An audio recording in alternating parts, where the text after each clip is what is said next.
1. Tesco, the people's supermarket. You've never really lived until you've been shouted at by a self-checkout at 9:43 p.m. while holding a reduced meal deal and questioning every life choice you've ever made. Welcome to Tesco, the supermarket equivalent of "it'll do." Tesco isn't just a shop, it's a British institution. It's the backbone of late-night cravings, hungover snack runs, and we'll just pop in for milk missions that somehow cost 38 and a piece of your soul. Whether you're rich, broke, posh, skint, or just emotionally unavailable, you've been in a Tesco. Probably this week. It doesn't matter where you are in the UK, you're never more than 5 minutes from a Tesco Express, where everything costs 40% more and the meal deal fridge has been emptied by someone who hates humanity. And let's talk about the self-checkout machines. Designed with the charm of an airport security guard and the patience of a tired PE teacher. You scan an item, unexpected item in the bagging area. You breathe too loudly, please wait for assistance. You try to buy paracetamol, suddenly you're on an MI5 watch list. The real Tesco magic, though, is in the hierarchy. Tesco Express, for overpriced hangover snacks and awkward eye contact with your ex. Tesco Metro, doesn't really know what it is. Bit of food, bit of sadness. Tesco Superstore, the final form. Big enough to get lost in. You go in for bread, come out 2 hours later with patio furniture and seasonal pajamas. And then there's Tesco Extra, which is just Tesco Superstore on steroids. It's not a supermarket, it's a retail labyrinth. One aisle is cereal, the next is flat screen TVs, then suddenly you're in a cafe eating a scone next to someone buying a microwave. What is this place? Why is it so big? Why is it always raining when you're there? Tesco also has the Clubcard, possibly the most powerful piece of plastic in Britain. Without it, a bottle of Coke is 1.95.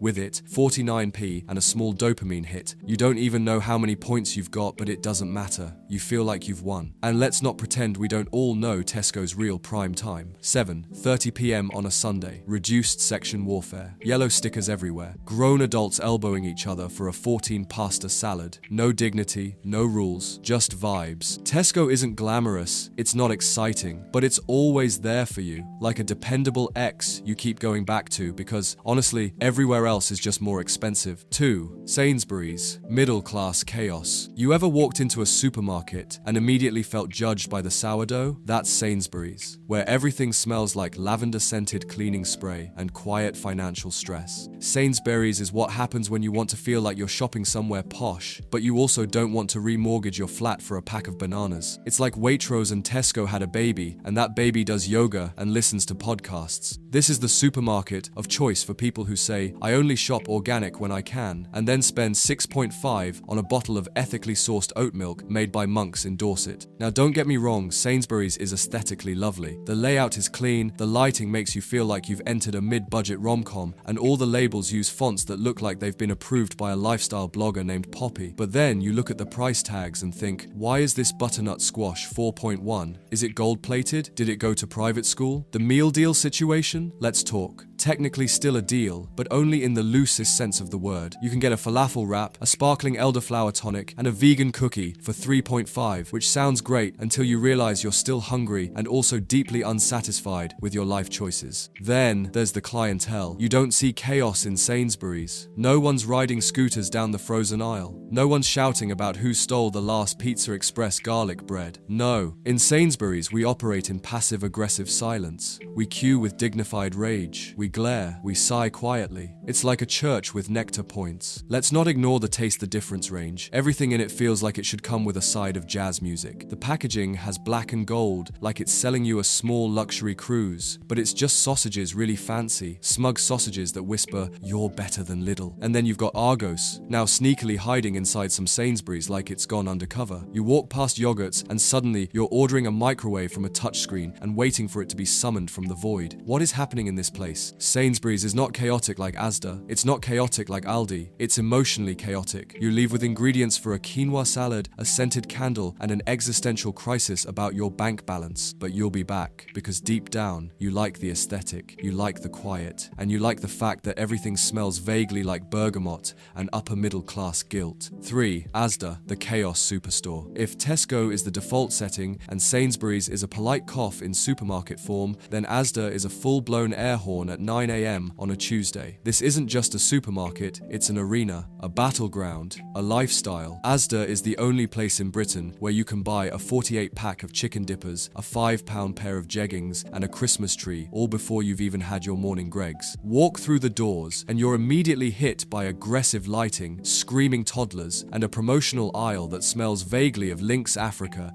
and onion bhajis. And we love it. This is the superstore of the people. Massive trolleys, one pizza deals, a George clothing section that dares you to impulse buy a hoodie that says weekend vibes when you absolutely do not have those vibes. There is no such thing as a quick trip to Asda. You go in for toilet roll and leave 4 hours later with a kayak, a Bluetooth speaker, and 600 Yorkshire puddings in a bag for life. Let's talk prices. Rollback culture. There's something deeply spiritual about seeing a yellow label that says was 2.5, now 2.45, and feeling like you've personally robbed the system. And the rollback ads? Big green arrows, flashing signs, it's like you're shopping during a WWE entrance. But the true soul of Asda lives in the middle of the store, right between the DVDs no one asked for and the leftover Halloween stock in March. That's where you'll find the vibes aisle. Bargain bins, neon signage, inexplicable items like a bucket of 36 sausages or a duvet with the Minions on it. Do you need it? No. Are you buying it? Absolutely. And let's not forget the staff. Some of the nicest, realest people on earth who've clearly seen things. You can tell by the way they scan your massive trolley of frozen regret while calmly shouting, "Is there anyone to authorize alcohol?" like it's a national broadcast. Also, the 24-hour Asdas, legendary. Walk in at 3 a.m. and it's like the start of a post-apocalyptic movie. You'll see two teenagers buying nothing but energy drinks, one man in full pajamas buying paint, and a woman comparing 4 different types of quiche like the fate of the world depends on it. Asda isn't pretending to be fancy. It doesn't want to impress you. It wants to feed your family of 6 for under a tenner and throw in a pair of Crocs while it's at it. It's loud, it's cheap, and it's full of energy drinks, screaming kids, and spontaneous bargains that make you question your sense of self-control. And honestly, we wouldn't have it any other way. 4. Aldi, the Hunger Games arena. Shopping at Aldi is not for the faint of heart. It's not a supermarket. It's a test of reflexes, endurance, and mental stability. You don't browse in Aldi, you survive. You walk in, and immediately you know, this isn't Tesco. There's no gentle music, no wide open aisles. It's narrow lanes, dim lighting, and checkout staff trained by NASA to scan items faster than the speed of regret. And before you can even look for bread, boom, you're hit with the middle aisle. Aldi's crown jewel.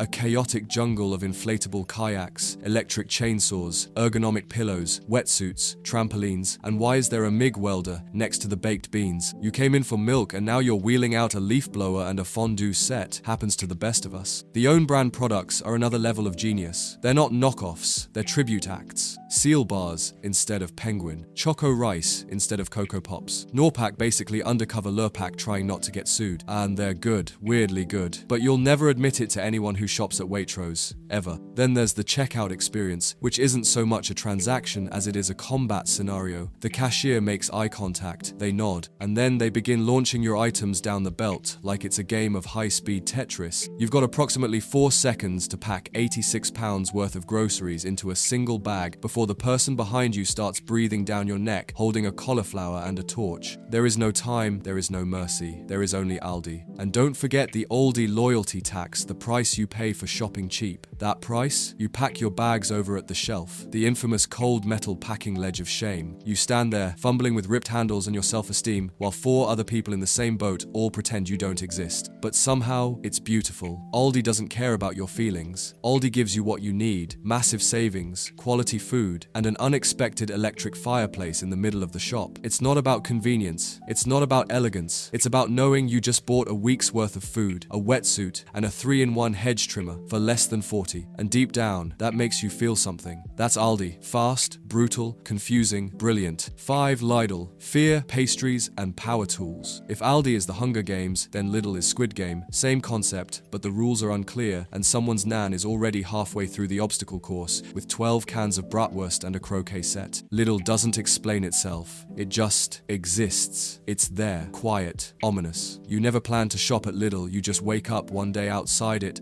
holding a reusable bag and a faint sense of danger. Inside, it's Aldi, but with slightly more menace. Walk through the automatic doors, and you're immediately greeted with the smell of cheap bakery, croissants, and fear. You look left, 24 baguettes for 89p. You look right, a scuba diving kit and a bottle of Prosecco for 3.29. Your brain short circuits. The middle aisle, even worse than Aldi's. This is the Wild West. It's as if someone put Amazon, Screwfix, and a Village car boot sale into a tumble dryer and emptied it directly onto a Lidl floor. Is that a riding lawnmower next to a deep fryer? Yes. Also, here's a telescope and a chainsaw for children. Cool, thanks Lidl. And everything's branded like a European fever dream. You're not buying cereal, you're buying Choco Schnulls, made by Dr. Milchfreude GmbH. Does it taste good? Who knows? But it costs 79 and comes in a box large enough to block out the sun. Then there's the checkout, which is Aldi's evil twin. Same speed, less emotional warmth. The cashier won't speak unless you speak first. Even then, they'll just blink twice and start flinging your groceries down the runway like it's the final round of Lidl's Got Talent. And of course, you'll once again be exiled to the cold metallic shelf of shame, where you and 6 strangers pack your bags in tense silence, bonded only by trauma and a pack of frozen schnitzel. One thing Lidl has though, the bakery. A full-on pastry paradise at the front of the store that somehow turns everyone into a professional food critic. The jammy donuts are elite. The pretzels, life-changing. That croissant changed my marriage. Oh, and don't expect consistency. Lidl changes its layout every single week. Where were the eggs last time? Who knows? Where are they now? Somewhere between garden hoses and scuba masks. Probably. Lidl is unpredictable, unhinged, and somehow perfect. You'll walk out 37 pounds lighter, holding a power drill, 400 breaded chicken strips, and an inflatable canoe, and you won't question it, because that's what Lidl does to people. 6. Waitrose, the sacred temple of the soft-spoken elite. Stepping into Waitrose feels less like entering a supermarket and more like being accepted into a private members club where everyone owns at least one Le Creuset pan and has very strong opinions about balsamic glaze. This isn't just shopping, this is a curated experience. The lighting is soft, the staff are soothing, the music is always some kind of gentle acoustic guitar playing over a Sade remix. You don't get trolley rage here, you get eye contact and polite nods. It's basically yoga with a Nectar card. Waitrose is the only place where £6 for a loaf of sourdough feels justifiable. It's where you accidentally spend £57 on ingredients for a pasta dish that feeds 2 and still need to stop at Co-op on the way home for actual food. The product names aren't just descriptive, they're aspirational. Not cheddar, it's oak, matured farmhouse cheese. Not ham, it's air-dried Wiltshire pork medallions, hand-massaged by monks. Not pesto, it's a jar of class anxiety in green sauce form. And the customers? Divine. Everyone in Waitrose looks like they own a cottage in Dorset and are on a first-name basis with their butcher. No one's in a rush, no one's shouting. The biggest disruption you'll see is someone passive-aggressively tutting because the organic heritage tomatoes are a bit firm. Let's not forget the free coffee. Once a sacred ritual for cardholders before it was cruelly restricted, it turned Waitrose into a middle-class day spa. People were queuing for cappuccinos with the kind of loyalty usually reserved for Glastonbury tickets. Then there's the wine aisle, the only place in the store where people actively loiter, stroking their chins and pretending to understand words like oak forward and notes of blackberry with a hint of smugness. Someone always has a scarf. Indoors, in June. The meal deal? Hilarious. £5 and up, and it includes options like hand-carved duck, beetroot crisps, and elderflower tonic. It's not a meal deal, it's a wine pairing suggestion with extra steps. Also worth noting, no one ever plans to go to Waitrose. You graduate to it. It's where you shop once you've outgrown arguing in Lidl, but before you've fully accepted that you're now a person who says things like, I've recently gotten into chutneys. And yes, it's overpriced. Yes, it's performatively posh, but honestly, it feels safe. You leave with food, dignity, and a paper bag that smells faintly of basil and financial stability. 7. Iceland, frozen kingdom of budget glory. Iceland isn't just a supermarket, it's a national treasure chest of frozen dreams. It's where chicken nuggets go to thrive, where the pizzas are 89p and absolutely massive, and where everything is frozen, including your will to cook from scratch. This is the only supermarket where you walk in and feel like you've been slapped in the face by a frosty wave of practicality. No jazz music, no ambient lighting, just massive freezers, screaming value, and more red discount stickers than the January sales. Let's be real, Iceland is for people who want 20 meals for under a tenner and don't have time for ponzi pesto or hand-foraged rye bread. You're not shopping for ingredients, you're shopping for solutions. Chips, fish, fingers, garlic bread, sorted. And the deals? Legendary. Where else can you get 3 family lasagnas, a viennetta, and 48 sausage rolls for £5? That's not a shop, that's a catering contract for a youth centre disco. Also, the freezer layout is part supermarket, part Olympic sport. You lean over into those deep chest freezers like you're mining for gold, elbow deep in frozen curry, desperately trying to reach that last one chicken tikka, hiding behind 200 identical bags of peas. No trolley needed, just core strength and determination. Then you've got the branding. Everything is either a fire emoji, a party platter, or something coated in barbecue glaze and advertised by a celebrity chef who definitely hasn't eaten any of it. Let's not pretend we don't all remember the mum ads. Mum's gone to Iceland, an iconic phrase that meant one thing: someone's coming back with 6 weeks worth of food, 10 tubs of prawn rings, and a novelty cheesecake shaped like a football. And let's not ignore the fact that Iceland is basically party food HQ. It's the only place where the words buffet selection have actual cultural weight. Mini sausage rolls, chicken dippers, party platters, shaped like festive characters, it's all there. Ready for your nan's birthday or a Boxing Day buffet that lasts until March. There's also something quietly heroic about Iceland's commitment to being practical. While other supermarkets are pushing oat milk and Himalayan salt, Iceland's just out here like, here's twok of chicken for £3. Put it in your trolley and crack on. It's honest, it's no frills. It's probably the only place you can still get a turkey crown, fish fingers, and a freezer for your garage all in one visit. And that's not a joke, you can literally buy an actual freezer in Iceland.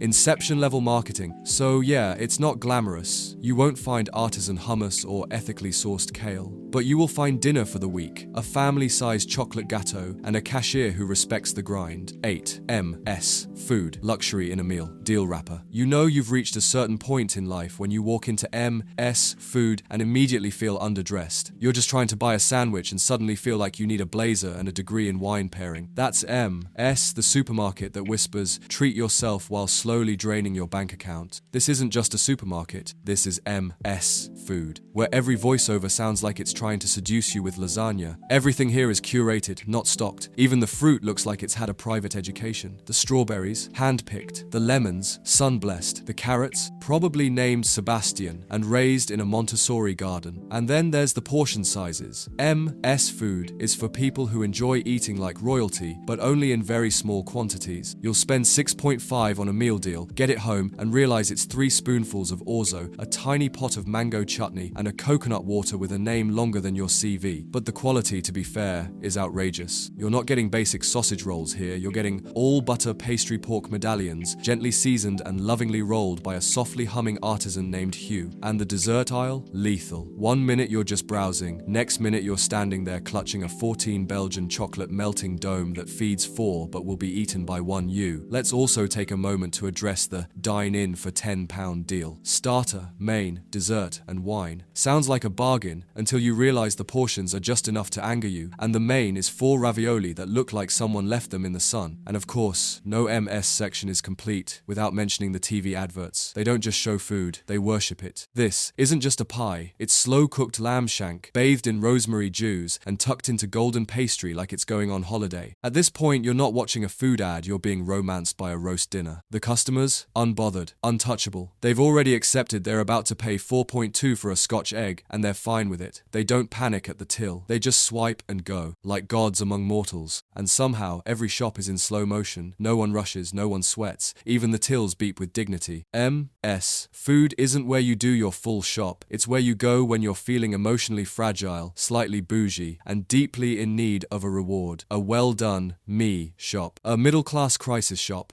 Yes, I could have gone to Aldi, but shut up, I'm stressed. Shop. And you leave with 1 bag, just one. But in that bag, a small feast, a whisper of luxury, and the faint, glorious scent of financial irresponsibility. And there you have it, the full guided tour through the weird, wonderful, chaotic food jungle we call British supermarkets. From the quiet luxury of M&S to the medieval battle arena of Aldi, we've seen every type of trolley, every shade of lighting, and enough sausage rolls to feed an entire county. Because in Britain, where you shop says everything about you. Tesco, you've given up trying to be impressive. Sainsbury's, you think you're better than Tesco, but not quite Waitrose level delusional. Asda, pure vibes and chaos. Aldi and Lidl, survivalists. Waitrose, enjoy your activated almonds king. Iceland, family feeding legends. M&S, emotionally fragile, financially reckless, and proud of it. But we're all united by one thing: the eternal struggle of the self-checkout, the pain of forgetting a bag for life, and the sheer joy of finding reduced Percy pigs. So now the real question is, where do you shop and what does it say about you? Drop your go-to supermarket in the comments and feel free to argue, defend, or expose each other. We're here for it. And if you enjoyed this chaotic journey through Britain's most passive-aggressively competitive institutions, go ahead and like the video, subscribe to the channel, smash that bell like you're fighting someone for the last yellow sticker lasagna. Because this isn't just content, this is relatable, low-stakes British drama wrapped in sarcasm, and we've got plenty more on the shelf. Thanks for watching. Now go do your shop, and don't forget your bloody club card.